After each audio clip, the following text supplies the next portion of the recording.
तो ये वाला एक कॉन्सेप्ट ऑफ फेजर करके एक टॉपिक है जो गेट इलेक्ट्रिकल और ईसी दोनों के सिलेबस में शामिल है। तो फेजर का कॉन्सेप्ट समझने के लिए जो हम ऐसी सर्किट एनालिसिस करते हैं, जितने भी साइनसॉइड वाले सर्किट एनालिसिस करते हैं, उसमें फेजर फेजर फेजर करके एक वर्ड बार बार सुनाई देता है। तो पहले एक बार फेजर उस चीज़ को विजुअलाइज कैसे करना है, देखना कैसे है उन सर्किट्स के अंदर, उस चीज़ को समझने के लिए हम जो है 12th क्लास का एक टॉपिक है कॉन्सेप्ट ऑफ फेजर, इसको समझते हैं। पहले इसको समझेंगे तो वहाँ पे जो है विजुलाइज करने में थोड़ा आसान होगा चीज़ें, और फेजर का एग्जैक्ट आइडिया होगा हमको कि फेजर है क्या चीज़, और उस सारी प्रॉब्लम्स जो है वो जो हम कर रहे हैं सर्किट के अंदर साइनसॉइडल एनालिसिस, वो एक्चुअल में कर क्या रहे हैं। ठीक है, तो वो समझने के लिए हम जो है वो एक मतलब ये कॉन्सेप्ट ऑफ फेजर समझने के लिए हम एक स्प्रिंग ब्लॉक सिस्टम लेते हैं। ठीक है, तो ये वाला इस स्प्रिंग ब्लॉक सिस्टम है। इस ब्लॉक के अंदर ये जो ब्लॉक है इस सिस्टम के अंदर ये अपनी मीन पोजीशन पे है। जब मीन पोजीशन पे है तो ये जो स्प्रिंग है ना तो स्ट्रेच है और ना कंप्रेस्ड है। ठीक है, और ये वाला मतलब ये वाली मीन पोजीशन पे है इक्विलिब्रियम में।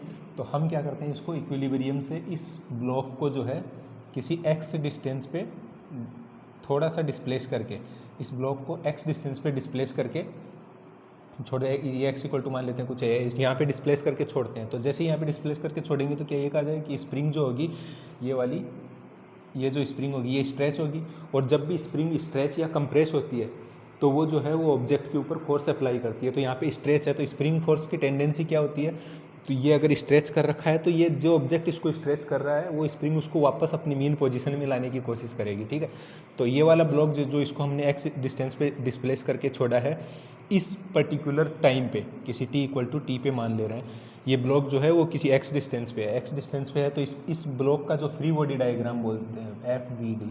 ठीक है, तो इसका फ्री बॉडी डायग्राम अगर ड्रॉ करेंगे तो इस ब्लॉक के ऊपर जो नेट फोर्स लग रहा होगा वो कितना है, माइनस का के एक्स। स्प्रिंग जो लगा रहा होगा वो माइनस के एक्स फोर्स लगा रहा होगा इस डायरेक्शन के अंदर। ठीक है, तो यहाँ पे जैसे ही ये ब्लॉक को यहाँ से हमने छोड़ा, स्प्रिंग इस ब्लॉक पे इस पर्टिकुलर पोजीशन पे फोर्स लग रहा है, ये वाला एफ इक्वल टू मतलब ये फोर्स को नाम दे देते हैं एफ इक्वल टू माइनस के एक्स फोर्स लग रहा है कुछ।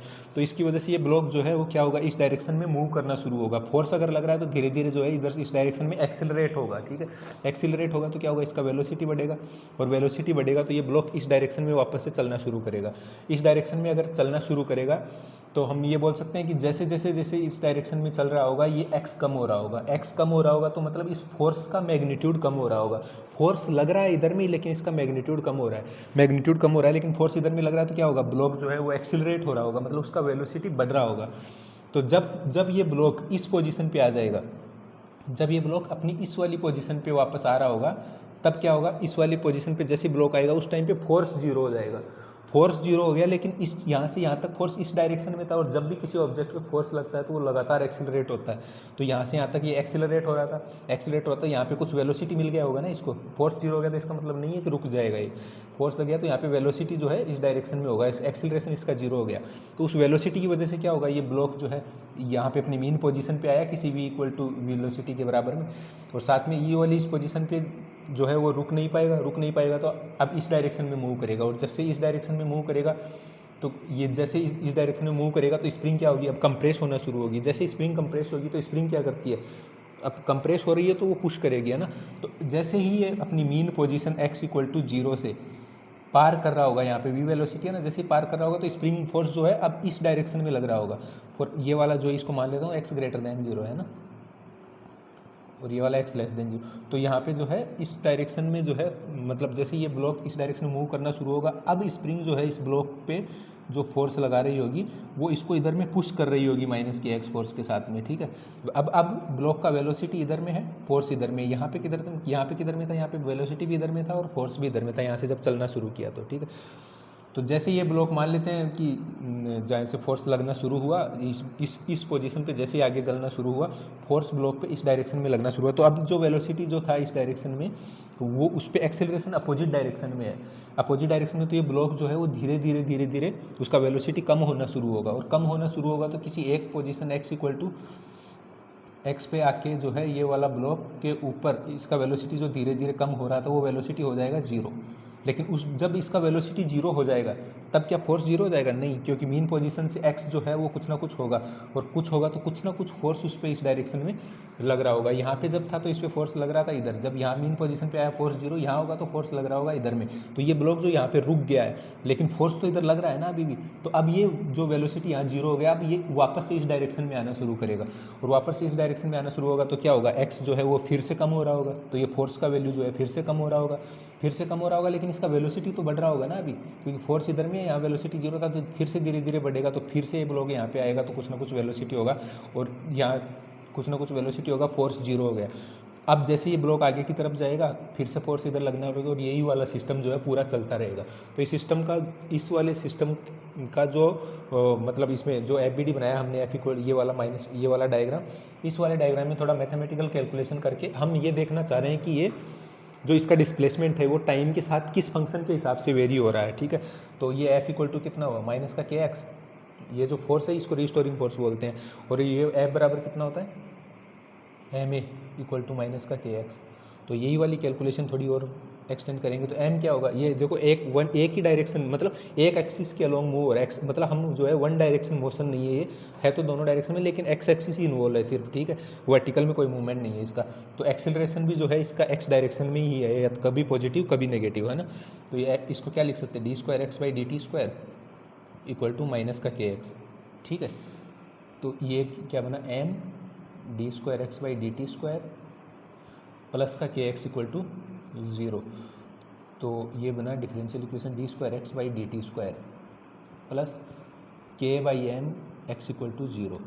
अब देखो 12वीं क्लास में जब हम पढ़ते थे, जब जेई का तैयारी कर रहे थे, उस टाइम हम जो ये वाली डिफरेंशियल इक्वेशन बनती थी तो हमारे टीचर जो है हमको बोला करते थे कि ये वाला डिफरेंशियल इक्वेशन सेकंड ऑर्डर जो है, इसको हम 12th क्लास का कैलकुलस का नॉलेज जितना है उससे हम इसको सॉल्व नहीं कर सकते, लेकिन अभी तो हम ग्रेजुएशन कर लिए हैं ना, ठीक है। तो second order differential equation with constant coefficient है, ठीक है। Second order differential equation constant coefficient वो हमने डिफरेंशियल इक्वेशन में सोल्व कर लिए, वो आपको अच्छे से पता है कैसे। तो वो सी एफ पी आई जैसे भी निकालते हैं उसका, तो इसको निकालेंगे डी स्क्वायर प्लस क्या होगा? K by m equal to zero.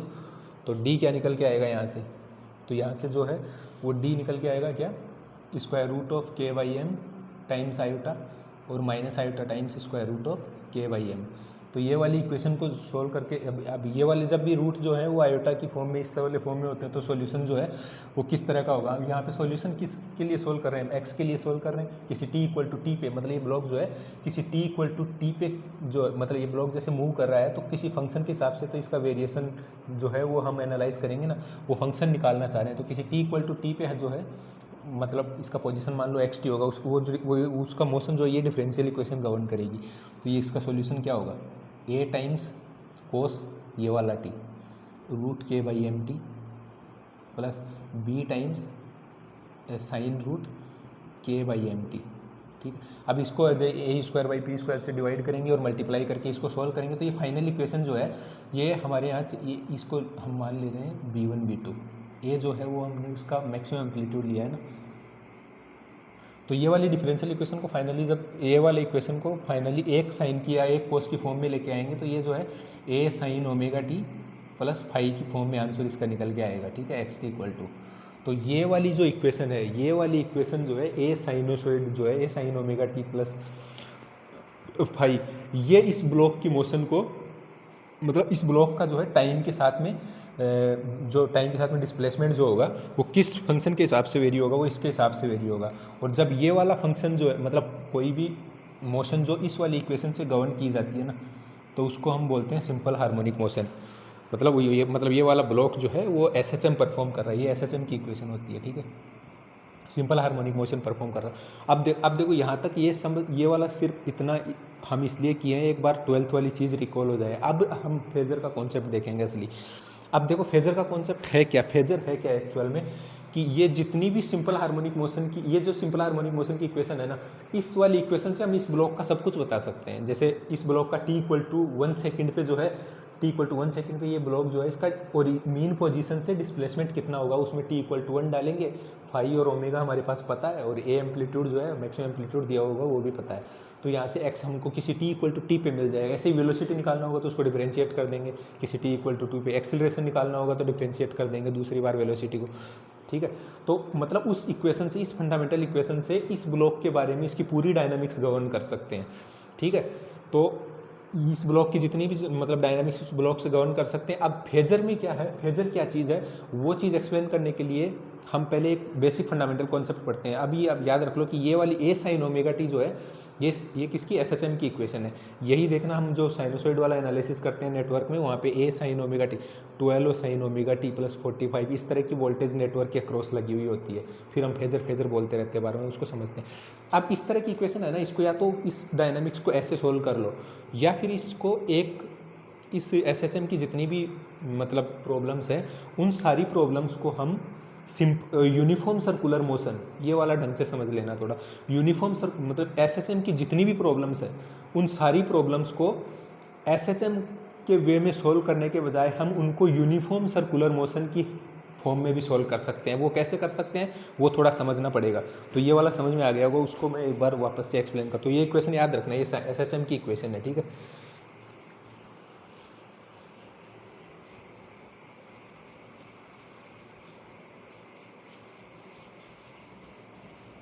तो मैं एसएचएम वाली इक्वेशन एक बार फिर से लिख ले रहा हूँ। तो एक्स टी इक्वल टू क्या था, ए साइन ओमेगा टी प्लस 5, ठीक है, ये वाली इक्वेशन।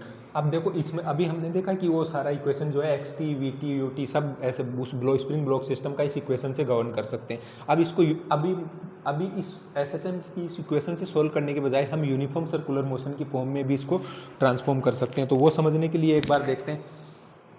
जैसे कोई पार्टिकल था जो एसएचएम परफॉर्म कर रहा था, ठीक है,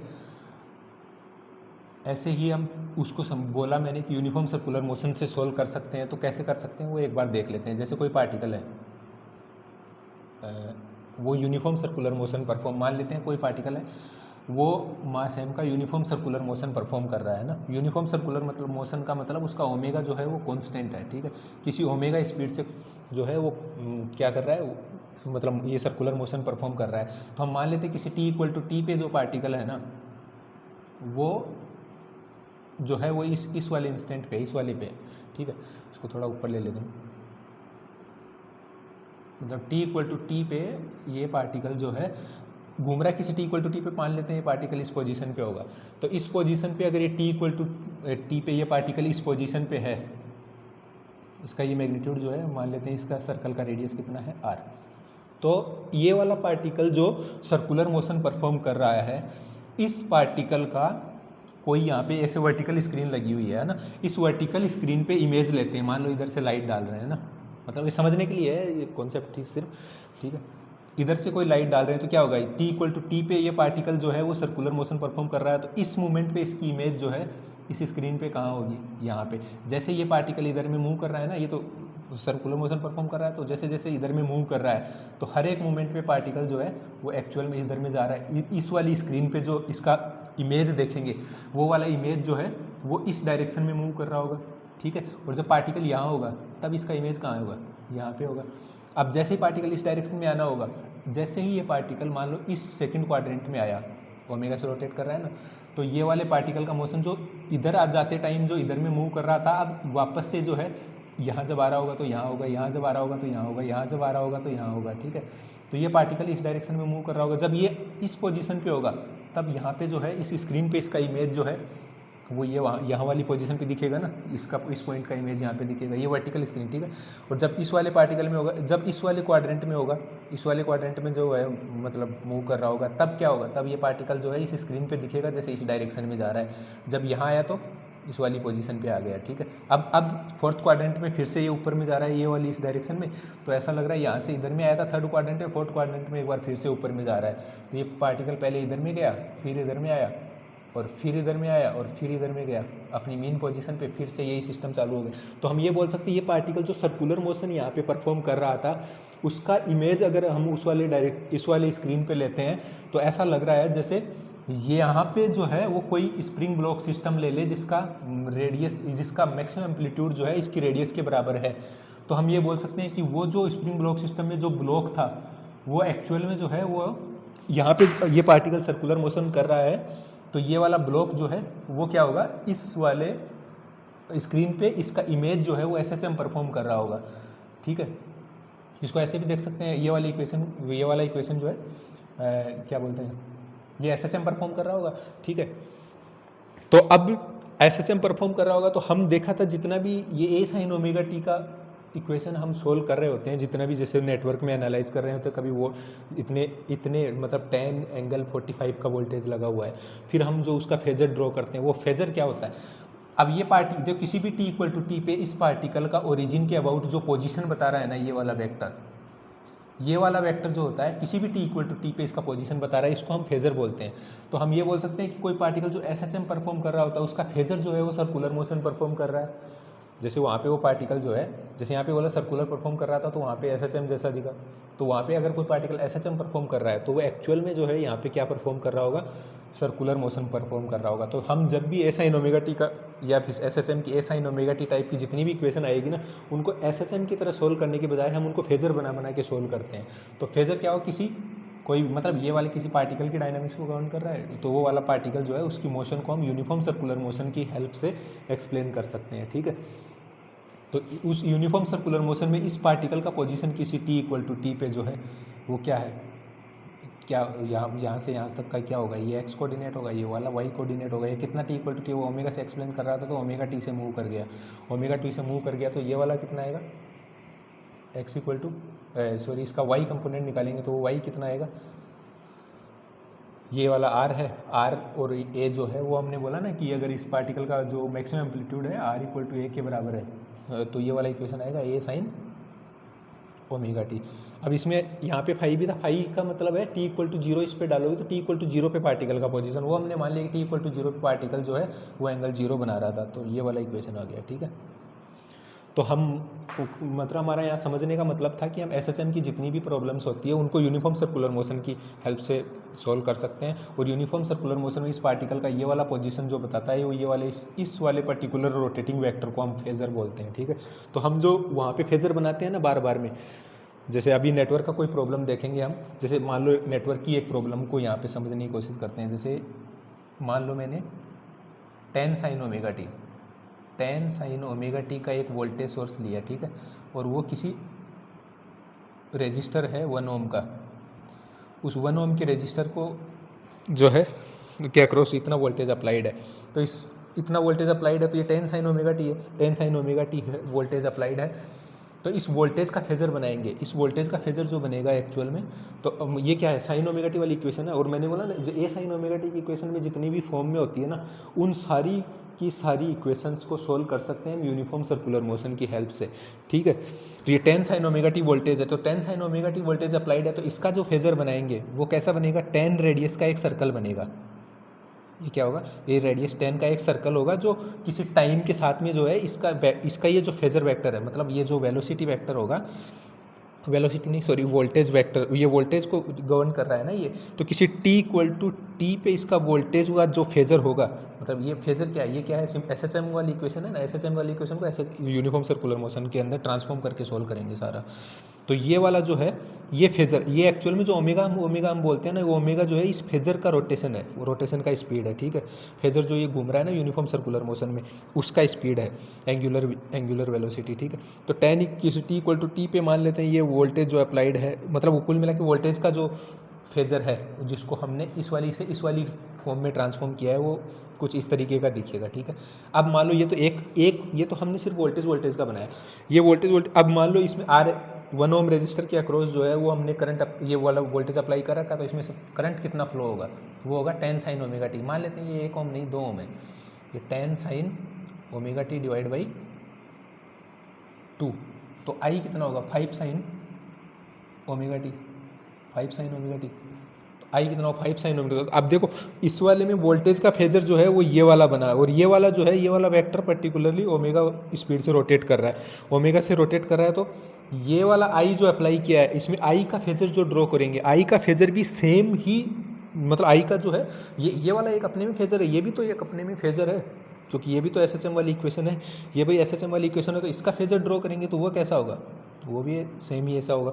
और सिंस इन दोनों के बीच में जो है किसी तरह का कोई भी डिफरेंस नहीं है, ओमेगा टी मतलब सेम फंक्शन के साथ में गाउंड के सिर्फ मैग्नीट्यूड का फ़र्क है, तो ये वाला जो फेजर बनाएंगे ये करंट वाला फेजर, ये वाला करंट का फेजर और वोल्टेज का फेजर जो है ये वो एक दूसरे पे ओवरलैप है, और ये पूरा सिस्टम एक साथ ऐसे रोटेट कर, मतलब वोल्टेज और ये करंट ये पूरा का पूरा सिस्टम एक साथ में रोटेट कर रहा है। अब मान लो इसकी जगह जैसे इंडक्टर लेते, मतलब इसका जो फेजर डायग्राम है, जो हम फेजर ड्रॉ करते हैं ना ऐसे, जैसे वोल्टेज का बना लेते हैं, फिर ये उसी डायरेक्शन में करंट का फेजर बनाते हैं, ठीक है।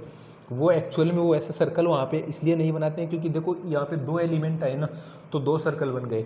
अब मान लो सर्कल में इसमें नेटवर्क में 5-6 एलिमेंट्स लगे हुए, इंडक्टर भी लगा हुआ है, कैपेसिटर भी लगा हुआ है, तो कैपेसिटर के अक्रॉस भी कुछ वोल्टेज होगा, इंडक्टर के अक्रॉस भी कुछ वोल्टेज होगा, सोर्स का भी कुछ वोल्टेज होगा उसके, और साथ में मान लो कोई रजिस्टर लगा उसके, तो उसके अक्रॉस भी कुछ वोल्टेज होगा। उन सबको एक ही मतलब इस वाले में ड्रॉ करेंगे ना, तो वो कितने सर्कल बनेंगे, 5-6 सर्कल बनेंगे, जितने एलिमेंट्स के अक्रॉस जितने वोल्टेज होंगे, तो वो जो मैशअप हो जाएगा सारा।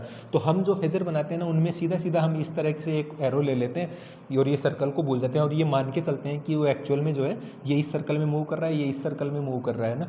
अब जैसे इंडक्टर का ले लेते हैं, इंडक्टर वाला ले लेते हैं, तो वही सेम वोल्टेज अप्लाइड है, जस्ट इंडक्टर ले रहे हैं है ना। तो इंडक्टर का भी मान लेते हैं, इंडक्टर का अक्रॉस जो इसका इम्पीडेंस है वो 2J है, ठीक है, और यहाँ पे वोल्टेज कितना था, 10 sin ओमेगा टी वोल्टेज। तो इसका अब जरा इसके अंदर जो करंट जा रहा है और इसका जो वोल्टेज है, इन दोनों का फेजर ड्रॉ करना है। तो वोल्टेज का फेजर तो वही होगा, यही वाला किसी t इक्वल टू टी पे जो है वोल्टेज का वैल्यू मान लेते हैं, कुछ भी होगा t जैसे डालेंगे उसमें वो मिल जाएगा, ठीक। तो ये तो वोल्टेज का फेजर हुआ। अब इसमें करंट कैलकुलेट करो ज़रा इसमें से। अब इसमें से I कैलकुलेट करेंगे तो कितना आएगा, ये होगा 10 sin omega T divide by ये वाला 2J कितना होता है 2 एंगल, अच्छा ये जो 10 sin ओमेगा टी को हम जो लिखते थे वो 10 एंगल 0 लिखते हैं, ठीक है, 10 एंगल 0 लिखा, और ये वाला कितना होता है 2 एंगल 90, ठीक है, 2 एंगल 90 है। तो इसको जब सोल्व करेंगे तो ये हमारे पास कितना आएगा 5 sin ओमेगा टी माइनस 90।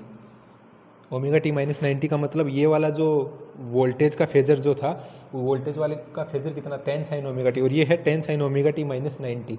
इसका मतलब इंडक्टर वाले करंट का फेजर जो है ये किसी t इक्वल टू टी पे अगर मान लो यहाँ पे है, वोल्टेज का फेजर जो है वो यहाँ पे है, तो उसी t इक्वल टू टी पे इस करंट का फेजर का मैग्नीट्यूड है 5, लेकिन वो जो है वो इसके साथ ओवरलैप करके नहीं, तो मैग्नीट्यूड 5 मतलब उसका जो सर्कल है वो छोटा बनेगा, उसका सर्कल छोटा बनेगा, और ये किसी ओमेगा से रोटेट कर रहा है ना, और ये भी इसमें फ्रीक्वेंसी एंगुलर फ्रीक्वेंसी ओमेगा, तो मतलब दोनों फेजर जो है ये 5 रेडियस का कुल मिला के एक सर्कल बनेगा ना। अब इसमें किसी t इक्वल टू टी पे वोल्टेज का फेजर का पोजीशन अगर ये है, तो ये तो वोल्टेज का था, ठीक है, ये आई वाले का है, तो आई का फेजर जो है वो कहाँ होगा, आई का फेजर वोल्टेज वाले फेजर के रेफरेंस में 90 डिग्री पीछे होगा, ठीक है, तो ये 90 डिग्री पीछे मतलब इस डायरेक्शन में कहीं होगा, तो इन दोनों के बीच में 90 डिग्री का एंगल है, ठीक है। और ये पूरा सिस्टम अब 90 का वो जो फेज डिफरेंस है इस गैप को जो है हम बोलते हैं फेज डिफरेंस, ठीक है। ये वाला गैप मतलब ये वाला वेक्टर रोटेट कर रहा है किसी ओमेगा से, और ये भी ओमेगा से, दोनों ओमेगा से रोटेट कर रहे हैं, तो इन दोनों के बीच में ये गैप हमेशा मेंटेन रहेगा। इस हमेशा मेंटेन रहे वाला जो गैप है ना, इसको हम अपने वाली भाषा में बोलते हैं फेज एंगल, ठीक है। तो ये जो दोनों सिस्टम पूरा रोटेट कर रहा होगा किसी एंगुलर वेलोसिटी के ओमेगा के साथ में, उन दोनों के बीच में 90 डिग्री का एंगल होगा, ठीक है। अब ये तो 2 लिया तो 2 सर्कल बना। अब मान लो इसी के अंदर जो है एक मान लो मैंने रेजिस्टेंस और ले लिया, तो इसमें से भी तो कुछ करंट जा रहा होगा, तो इसमें से करंट जा रहा कितना होगा, वही मान लेते हैं ये भी 2 ओम का है, 2 ओम नहीं, इसको 2 ओम लेने के बजाय इसको हम 10 ओम का ले रहे हैं, 10 ओम जा रहे हैं, तो इसमें से करंट कितना जा रहा होगा 1 sin ओमेगा टी, इसमें से कितना गया था 5 sin ओमेगा टी माइनस 90। अब 1 sin ओमेगा टी इस रजिस्टर में से करंट जा रहा है, तो इसका भी तो फेजर बनाओगे, तो इसका फेजर बनाओगे तो इसके फेजर का मैग्नीट्यूड 1 है, लेकिन ओमेगा टी देखो, ओमेगा टी फ्रीक्वेंसी सेम है, और साथ में रेफरेंस हमने इसको लिया है, ध्यान रखना रेफरेंस इसको लिया है, तो इसके रेस्पेक्ट में सबको देख रहे हैं, इसके रेस्पेक्ट में सबको देख रहे हैं, तो इसमें फेज एंगल 0 है, मतलब ये वाला फेजर और ये वाला फेजर दोनों ओवरलैप करेंगे, लेकिन ये वाला अलग सर्कल में और रोटेट कर रहा होगा, ये वाला अलग सर्कल में रोटेट कर रहा होगा, तो इसको बनाएंगे तो ये एक रेडियस का सर्कल, यहाँ पे मैं बना दे रहा हूँ एक रेडियस का सर्कल और ले लिया हमने, जिसमें ये तीसरा फेजर और ले लिया।